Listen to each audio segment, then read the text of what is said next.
कार्यपालिका के बारे में पढ़ाऊंगी और संघीय कार्यपालिका का भी हमारा भाग 1 रहेगा क्योंकि लॉन्ग टॉपिक है और उसके 2 या 3 है पार्ट हमारे यहाँ पढ़ेंगे। तो सबसे पहले हम बात करते हैं कि संघीय कार्यपालिका में क्या क्या आता है, यानी संघीय कार्यपालिका का निर्माण किस किस से मिलकर होता है। तो देखिए संघीय कार्यपालिका में 1 नंबर पे आता है राष्ट्रपति। क्या आता है संघीय कार्यपालिका में 1 नंबर पे? राष्ट्रपति।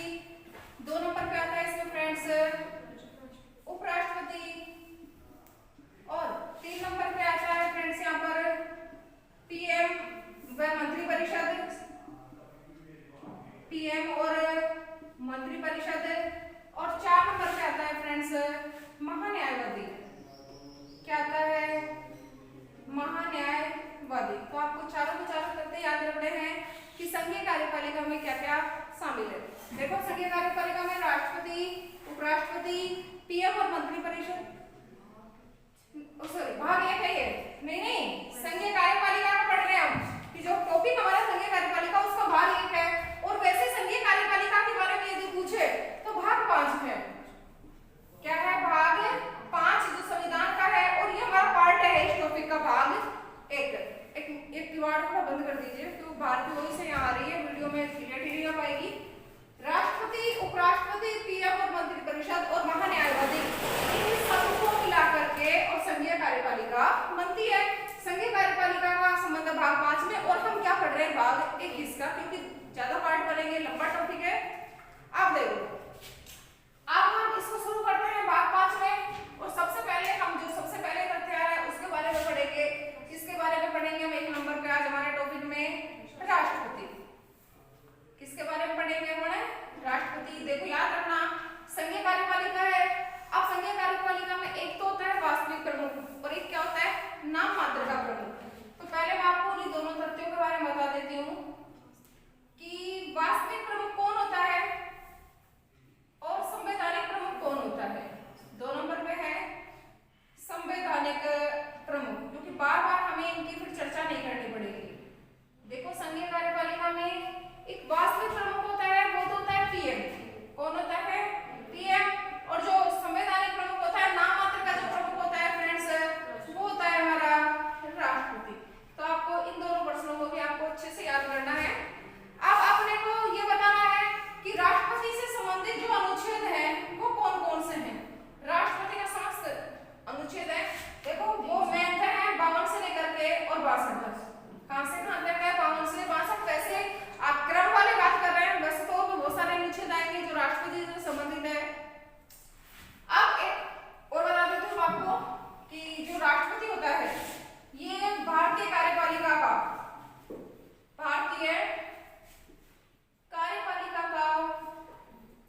संवैधानिक प्रमुख होता है। अभी ऊपर लिखा था हमने संवैधानिक प्रमुख होता है, याद रखना है आपको। अब भारत का पहला नागरिक होता है, ये सारी चीजें हमें पता है। तीनों सेनाओं का सर्वोच्च सेनापति होता है।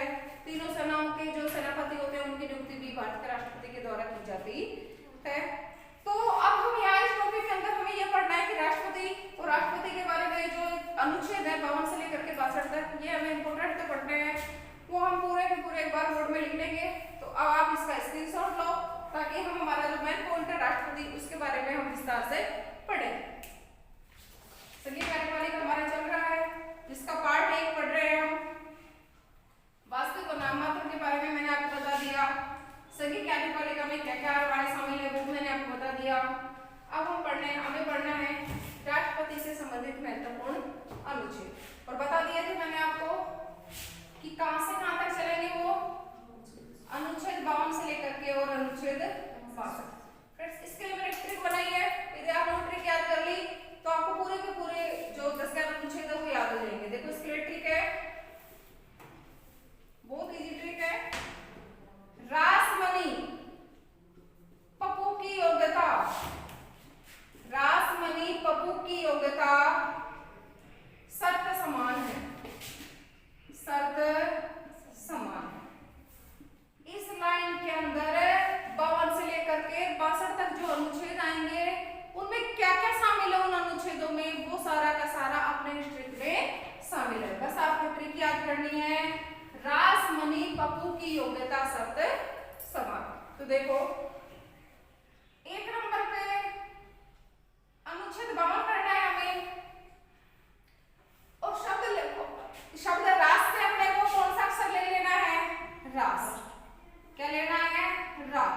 तो 52 में क्या लिखा है? भारत में एक राष्ट्रपति, भारत में एक राष्ट्रपति होगा, या फिर हम ये भी कह सकते हैं राष्ट्रपति पद का प्रावधान, राष्ट्रपति पद का प्रावधान कौन से अनुच्छेद से संबंधित है? अनुच्छेद 52। बात खत्म। दूसरा लेते हैं हम अनुच्छेद 53 और अक्षर कौन सा लेंगे? स। बताया था मैंने आपको कि भारतीय कार्यपालिका का जो संवैधानिक प्रमुख होगा वो कौन होगा? राष्ट्रपति। तो 53 में राष्ट्रपति को कौन सी स्थिति दी गई है? संवैधानिक प्रमुख की। पूरा विस्तार से लिखने की जरूरत नहीं, हम कंपटीशन की तैयारी कर रहे हैं तो हमें पता ही होगा कि संवैधानिक प्रमुख कौन होता है? राष्ट्रपति। कौन सा अनुच्छेद में लिखा है? 53। अगले चले अनुच्छेद 54। क्या है अगला हमारा? अनुच्छेद 54। और क्या है? मैं। क्या है हमारा? मैं। तो मैं से बनेगा मतदाता। क्या बनेगा? मैं से मतदाता। कि राष्ट्रपति के चुनाव में कौन कौन भाग लेगा? कोई तो होंगे मतदाता। तो आपको बताना है राष्ट्रपति के चुनाव में कौन भाग लेंगे। आगे मैंने डैश करके लिख दिया, देखो, संसद प्लस राज्य विधानसभा, संसद प्लस राज्य विधानसभा। और दोनों के ही कैसे सदस्य भाग लेंगे? केवल निर्वाचित सदस्य, यानी जो मनोनीत सदस्य होते हैं वो राष्ट्रपति के चुनाव में भाग नहीं लेते।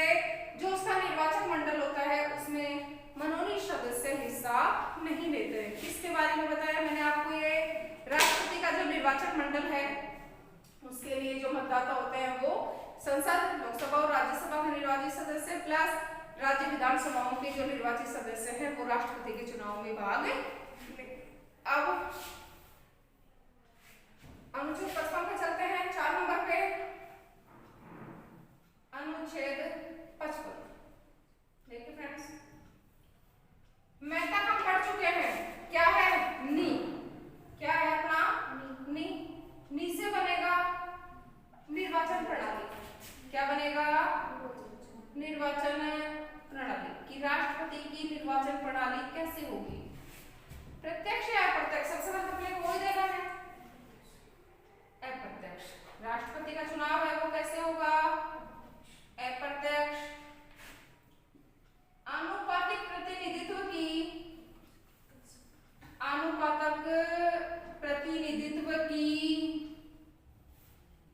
एकल संक्रमणीय मत प्रणाली, एकल संक्रमणीय मत प्रणाली। किसकी है ये चुनाव प्रणाली? राष्ट्रपति के चुनाव में अप्रत्यक्ष रूप से आनुपातिक प्रतिनिधित्व की एकल संक्रमणीय मत प्रणाली का प्रयोग किया जाता है। कहां तक पढ़ लिया हमने? अनुच्छेद 55 और अक्षर कौन सा रहा था हमारे? ने। 4 अनुच्छेदों के बारे में हमने पढ़ लिया है, 52 से लेकर के और 55 तक। आगे देखिए फ्रेंड्स, आगे बढ़ने से पहले स्क्रीनशॉट ले लीजिए आप इसका फटाफट, ताकि और आगे अनुच्छेदों की भी हम बातें करें। एक चीज और देखो, आपको एक चीज और बता देते हैं। ये जो होते ना प्रस्तावक और अनुमोदक, वो कितने कितने होंगे? प्रस्तावक प्लस अनुमोदक। किसके लिए? राष्ट्रपति चुनाव के लिए। तो प्रस्तावक की संख्या 50 होनी चाहिए और अनुमोदक की संख्या भी कितनी कितनी होनी चाहिए? 50-50। अब ये प्रस्तावक और अनुमोदक है, ये कौन होंगे? ये वही सदस्य होंगे जो राष्ट्रपति के चुनाव में भाग ले रहे। स्क्रीनशॉट ले लो आप फटाफट इसका। आगे बढ़ते हैं। ट्रिक को तो हम ऐसे कैसे लिखे रखेंगे, क्योंकि अक्षर भी हमें उठाने हैं। वीडियो को एंड तक जरूर देखना है, क्योंकि इन 52 से लेकर के और 62 तक ही हमारा एक हिस्सा में हर एग्जाम में पूछा जाता है। और लॉन्ग टॉपिक हमारा ये ज्यादा वीडियो भी हमारे यहाँ बनेंगे। देखो 52, 53, 54, 52, 53, 54 और 55, 4 हम पढ़ चुके हैं यहाँ पर। अब हम पढ़ेंगे अनुच्छेद 56 ही चलेगा ना अपना। अब देखो क्या है? पैसे बनेगा पदावधि। पैसे क्या बनेगा? पदावधि। पदावधि का मतलब क्या होता है फ्रेंड्स? कार्यकाल। कितना होता है सामान्यतः? 5 वर्ष। इससे पहले राष्ट्रपति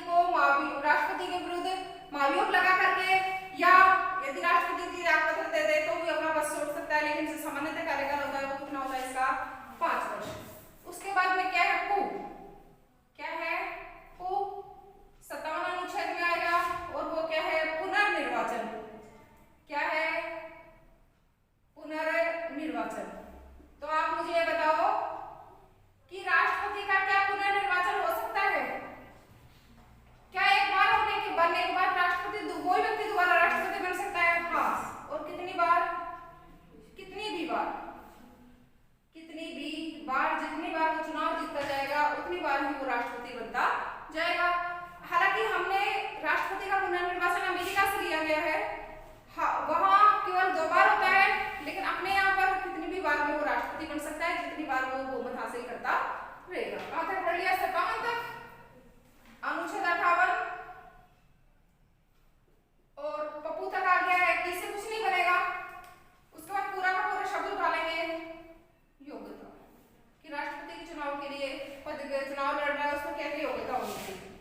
1 नंबर पे जो सभी में होती है, भारत का नागरिक हो, पहली योग्यता। दूसरी न्यूनतम आयु से संबंधित होता है। न्यूनतम आयु कितनी होनी चाहिए? 35 वर्ष। तीसरा, पागल या दिवालिया न हो। तीसरा क्या है? पागल या दिवालिया न हो। चौथा, लाभकारी पद पर न हो। लाभकारी पद पर न हो। ये 4 विशेष योग्यताएं राष्ट्रपति बनने के लिए, और इन योग्यताओं का जो संबंध है वो कौन सा अनुच्छेद से है? 58। उसके बाद देखो इधर लिख देती हूं मैं अनुच्छेद 59 और शब्द कौन सा है हमारा? शर्त। कि राष्ट्रपति पद के लिए जो शर्तें होंगी कि भाई कोई व्यक्ति है लाभ पर, जैसा कोई विधायक है और जो लोकसभा सदस्य वगैरह है, ये जब राष्ट्रपति का चुनाव लड़ेंगे तो लड़ सकते हैं, लेकिन जब वो चुने जाएंगे जीतेंगे तो उनको अपना पद, पहले वाला पद जो छोड़ना पड़ेगा। इस तरह की जो शर्तें हैं उनसे संबंधित अनुच्छेद 59 आएगा। उसके बाद देखो इधर लिख देती हूँ मैं अनुच्छेद 60, है ना। और अनुच्छेद 60 में क्या है? शर्त में आएगा शपथ। दिखाई दे रहा है आपको? अनुच्छेद 60 में क्या आएगी? शपथ। अब शपथ का संबंध अनुच्छेद 60 से। अब कौन दिलाता है शपथ? ऐसे लिख दिया मैं, समझ जाएंगे। सुप्रीम कोर्ट का मुख्य न्यायाधीश, मुख्य न्यायाधीश यानी सर्वोच्च न्यायालय का जो मुख्य न्यायाधीश है वो उनको शपथ दिलाएगा। उसके बाद देखो फ्रेंड्स 60 तक हो गया। अनुच्छेद 61 में यहाँ लिख देती हूँ अनुच्छेद 61, और क्या है? मैं क्या है? मां। इसमें क्या होगा? महाभियोग। कि राष्ट्रपति जी को उठाने की जो विधि है वो कौन सी है? महाभियोग। अब महाभियोग किसके द्वारा लाया जाता है? याद रखना है आपको, संसद। किसके द्वारा लाया गया? संसद के द्वारा। संसद के दोनों सदनों में अलग अलग 2/3 बहुमत से वो पारित होना आवश्यक है। 1/3 सदस्यों द्वारा लाया जाता है और 2/3 से क्या होता है? पारित। एक और अनुच्छेद हमारा 62। कौन सा अनुच्छेद हमारा? 62। और 62 में जो शब्द आएगा वो क्या है? अक्षर है जो क्या है? न। 62 में क्या है? न। इसका मतलब समझ रहे हो कि राष्ट्रपति नहीं हो तो उसकी अनुपस्थिति में कौन काम करेगा? न से मतलब है अनुपस्थिति। अनुपस्थिति। तो याद रखना फ्रेंड्स कि न में 62 में तो ये लिखा हुआ है कि राष्ट्रपति की अनुपस्थिति में कौन काम करेगा। अब करेगा कौन? राष्ट्रपति। लेकिन उसका संबंध अनुच्छेद 62 से नहीं है, उसका संबंध किससे आएगा? अनुच्छेद 65। इधर लिख देती हूँ मैं आपको।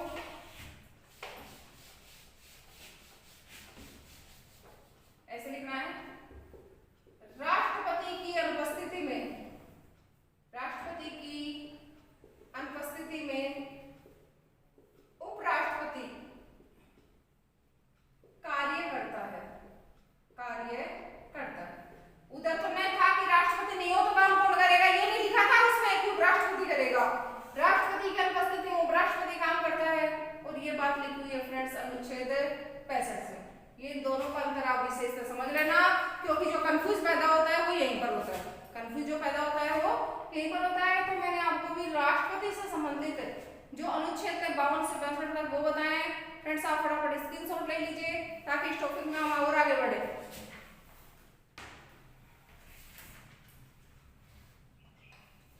ट्रिक आपको जरूर याद रखनी है। रासमणी पप्पू की योग्यता शर्त समान है, कुछ भी आपको छोड़ना नहीं है। की और जो है उसको आपको पहले अंडरलाइन कर लेना है कि उससे कुछ नहीं बनाना है। यदि आपने ट्रिक याद कर ली और एक भी अक्षर बीच में छोड़ दिया तो आपका वो अनुच्छेद से संबंधित जो क्वेश्चन आएगा वो पूर्णतः गलत हो जाएगा। फिर आप दोष मत देना इस चीज के लिए।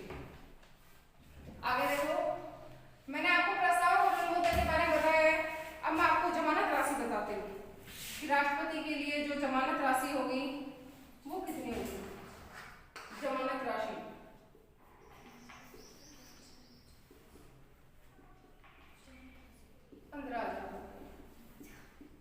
कितनी है राष्ट्रपति के चुनाव लड़ने के लिए जो जमानत राशि होगी 15,000 रुपए, ये भी आपको याद रखना है। अब देखो आपको एक और इम्पोर्टेंट क्वेश्चन बताती हूँ कि जो दिल्ली और पांडिचेरी के सदस्य थे विधानसभा के, उनको राष्ट्रपति चुनाव में कब शामिल किया गया? एक्स्ट्रा डाल के लिखना 70वां संशोधन। कौन सा नंबर का था? 70वां संशोधन था, 1992 में हुआ था। कब हुआ था? 1992। इसमें दिल्ली व उस समय पांडिचेरी नाम था तो यही लिखेंगे, दिल्ली और पांडिचेरी के विधानसभा सदस्यों को राष्ट्रपति चुनाव में शामिल किया गया। राष्ट्रपति चुनाव में शामिल कब की बात है फ्रेंड्स? ये 1992। उससे पहले दिल्ली और पांडिचेरी के सदस्य राष्ट्रपति के चुनाव में भाग नहीं लेते थे। एक चीज और याद रखना, जो राष्ट्रपति का निर्वाचन मंडल होता है, निर्वाचक मंडल बताया मैंने आपको कौन होते थे? संसद और राज्य विधानसभा में निर्वाचित सदस्य। निर्वाचन मंडल में किसी की अनुपस्थिति रहने पर चुनाव जारी रहेगा। यानी चुनाव को स्थगित नहीं करेंगे, भाई फलाना सदस्य नहीं है या वो नहीं है, वो चुनाव है जो स्थगित नहीं होगा, चुनाव जारी रहेगा। वह एक चीज और आती है इसमें, वह वैध रहेगा। ये नहीं है कि किसी की अनुपस्थिति में उसको स्थगित कर देंगे या उसको अवैध घोषित कर देंगे, ऐसा नहीं होगा। अब अपने को कोई सीधा सा प्रश्न ये पूछ ले कि जो राष्ट्रपति का चुनाव है, राष्ट्रपति का चुनाव, वो चुनाव आयोग करवाएगा, भारत का निर्वाचन आयोग, भारत का निर्वाचन आयोग। अब अपन लोग भाग नहीं लेंगे, वो अप्रत्यक्ष रूप से होगा, तो इसके लिए एक निर्वाचन मंडल होता है। क्या होता है इसके लिए? एक निर्वाचन मंडल। और निर्वाचन मंडल में होंगे कौन कौन? जो मैंने आपको थोड़ा बताया है कि संसद और राज्य विधानसभा में निर्वाचित सदस्य। देखो जो राष्ट्रपति होता है, ये तीनों सेनाओं का सर्वोच्च सेनापति, तीनों सेनाओं का सर्वोच्च सेनापति, और तीनों सेनाओं के जो सेनापति होते हैं उनकी नियुक्ति भी किसके द्वारा की जाती है? राष्ट्रपति जी के द्वारा। एक चीज और कि जो 15,000 रुपए जमानत राशि है, ये प्रत्येक उम्मीदवार के द्वारा RBI reserve bank of India में जमा कराई जाती है। ये पर्सन के हमारे लिए इंपोर्टेंट है, इसको भी आपको विशेषता पढ़ना है। मैंने आपको ये सारी चीजें बताई है, आप स्क्रीनशॉट ले लीजिए प्लीज इसका, ताकि और आगे मैं आपको बता सकूं। स्क्रीनशॉट लो